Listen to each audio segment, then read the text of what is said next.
राम मंदिराच्या लोकार्पण सोहळ्यानंतर उद्धव ठाकरे अयोध्येला जाणार असल्याची शक्यता आहे। संजय राऊतांनीच या संदर्भातली माहिती दिलेली आहे। तर प्रभू रामचंद्रांना किडनॅप केल्याचा आरोप राऊतांनी केला।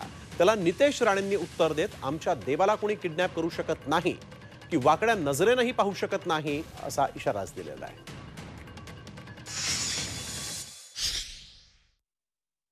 क्या है ये एजुकेशन? देखिए, एक पार्टी का प्रोग्राम है, भारतीय जनता पार्टी का है। सरकार है बीजेपी की यूपी में और दिल्ली में। तो मुझे लगता है प्रभु श्री राम को एक तरह से किडनैप कर लिया है। तो उनका बीजेपी का प्रोग्राम खत्म हो जाएगा तो हम जाएंगे रामलला का दर्शन करने।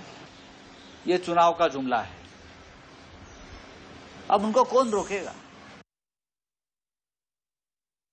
आमच्या देवाला कोणीही किडनॅप करू शकत नाही आणि कोणीही वाकड्या नजरेने पाहू शकत नाही। म्हणून तू कितीही तुझ्या त्या दाढी कुरवणाऱ्या लोकांची वाजवणी आमच्या समोर बोलत असशील तरीही आमच्या देवताला देवाकडे कोणी वाकड्या नजरेने बघू शकत नाही।